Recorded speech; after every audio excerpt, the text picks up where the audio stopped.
Good morning, allez, Iden le Nishmat Ravasher ben Ben Menzev, Avram ben Rivka et Nissim ben Masoudi. Si vous souhaitez, vous début une prochaine étude de Mishnah, contactez les 5 minutes éternelles. Nous étions à Sechet Shvi'it, Perek Dalet Mishnah Zayin. Mais Matai Ochlin Perot Ailan Bashvi'it, Apagim, Mishe Yazrichu, Ochel Baem Pito Basade. Bichalu, connaissent le Toch Beto. Vechen Kayotse Bahem, Bishar Sheneshavua, Chayav Bemaasrot.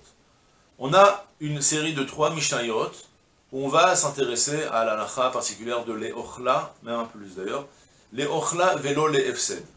Soit, la Torah nous a dit que la 7e année, les fruits sont destinés l'Eochla, pour la consommation. De ce mot, l'Eochla, on déduit plein de choses. On déduit l'Eochla et ne pas en faire du business. On déduit aussi l'Eochla et ne pas les bousiller. Les fruits de la juif, j'ai pas le droit de les prendre pour des... La Torah m'a dit, les fruits de la juif, tu les utilises pour tout ce qui est d'usage à être utilisé, à consommer. Il y a des halachot bien précises, on apprendra plein de détails sur ça. On aura même le droit de teindre des vêtements avec des fruits, si vous voulez. Parce que là, on n'est pas en train de les perdre. Mais, malgré tout, les ochla, vélo, les efsed, on n'a pas le droit de les bousiller pour un usage qui va être dégradant. D'accord? Ça implique quoi, concrètement? Alors, on a une série, je vous ai dit, de 3 Mishnayot pour le moment, où on va parler des fruits. À partir de quel moment peut-on manger les fruits? Soit, si j'ai un fruit qui est en train de pousser, en l'occurrence, on va parler, dans la première Mishnah, on va parler de figues, deuxième Mishnah, on va parler de raisin, troisième Mishnah, Zayin Fechet, troisième Mishnah, on va parler des olives. Alors, dès que les fruits ont commencé à sortir, ça prend déjà un premier statut de fruit. Et là, il faut que je fasse attention. J'ai plus le droit de les gaspiller. Et donc, j'ai même pas le droit... Imaginez que j'ai envie de les manger quand ils sont encore tout verts, j'ai pas le droit de les manger tout verts. Je dois attendre qu'ils deviennent aptes à être consommables. Et là, il y a quelque chose de très original, c'est qu'on a même différents niveaux de consommation. Il y a, lorsqu'on est dans le champ, en train de travailler, et qu'on a envie de donner un petit goût dans son pain, alors il est d'usage de prendre un petit peu de fruits et de les consommer un peu précocement, mais il est d'usage de les consommer de la sorte, mais pas de les faire entrer chez soi pour les consommer de manière précoce comme ça. Pour chez toi, il faudra t'attendre plus longtemps. Et c'est le principe qu'on a dans les 3 Mishnayot qu'on va avoir, avec 3 exemples, à commencer avec les figues. Mais matai ochlin perot ilan bashvit. À partir de quel moment peut-on commencer à manger les fruits de l'arbre pendant la Shemitah? Parce que si tu le manges trop tôt, ça s'appelle que tu es en train de gaspiller le fruit qui va sortir. D'accord? Tu l'as coupé alors qu'il était au stade embryonnaire, tu l'as coupé, et comme ça, il ne va plus avoir de fruits. Tu n'as pas le droit de le faire. Tu dois attendre que le fruit sorte et qu'il soit apte à être consommable. À partir de quand ça s'appelle? Alors, apagim. Apagim, c'est les TNA qui commencent à prendre une forme. La figue qui commence à prendre une forme. Comme le pasuk nous dit, Atena chanta fagea. Comme ça, dans le pasuk, dans Atena chanta fagea, ça veut dire quoi? Et d'ailleurs, Atena chanta fagea, la figue a commencé à faire sortir ses pagim. Ces pagim, c'est d'ailleurs, comme on utilise en hébreu moderne, un prématuré, ça s'appelle un pag, la pagia.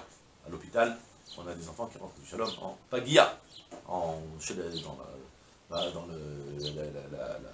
l'unité des prématurés. Un pag, ça vient de ce mot-là. Mais ils ont déjà une première forme de figue, c'est des toutes petites figues, comme ça. Alors, comme le bébé, c'est un petit bébé qui n'a pas encore grossi, d'accord, il a tout qui est là. Donc ça, c'est un pag. La même chose aussi, les pagim pour les figues. Alors, tu veux manger quand ils sont encore au stade prématuré, mais chez Yazrichou, depuis le moment où ils vont commencer à être zerach, ça veut dire qu'ils deviennent rouges. Il y a comme ça dans la Torah, à propos de zerach, les karachem zarach, sur les enfants de Yehuda, depuis le moment où ils commencent à devenir rouges, et dis-moi, je ne sais pas exactement que c'est, la figue devient jamais rouge, elle est verte et je ne sais pas, elle commence à prendre une forme, une couleur un petit peu plus, je ne sais pas exactement. Qu'est-ce que c'est? Miché, Dimou, Bekat Notam. Depuis le moment ils deviennent rouges. Alors, Ochel Ben Pito Basade, tu auras le droit de commencer à les manger avec ton pain dans le champ. Tu les fais pas rentrer chez toi pour les manger, pour faire des sandwichs de pagim. Pas question. Mais dans le champ, quand tu manges, tu as le droit d'en prendre un petit peu pour le manger. C'est déjà. C'est assouille l'écart. C'est fait pour être consommé de la sorte aussi. Par contre, Bichalou, depuis le moment où c'est devenu Bichalou, qu'elles sont devenues beaucoup plus grosses. Ouais. Avchala. Quand on fait mûrir les fruits, ça s'appelle, on les met en avchala. Alors, bichalou, là, cette fois-ci, connais cette orpeto, tu pourras même les faire entrer chez toi, si tu veux. Vechen, et sache que maintenant, cette mesure, c'est cette limite que je te donnais pour le faire rentrer chez toi, Vechen kayotse baem mishar shene shavua chayav v'maasot.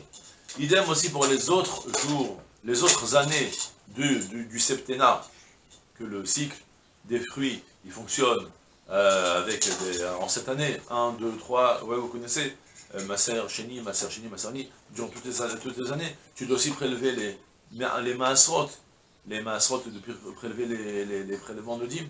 Aussi, on a imposé du prélèvement des fruits qu'à partir du moment où ils ont atteint leur maturité, en l'occurrence depuis le moment où Bichalou.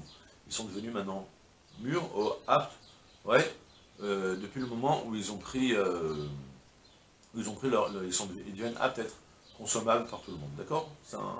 C'est une étape connue, quoi, le Bichalou. Ils ont commencé à mûrir. Et voilà, c'est tout pour aujourd'hui, je vous souhaite une journée pleine de Hatzlacha, Kol Tov, Salah.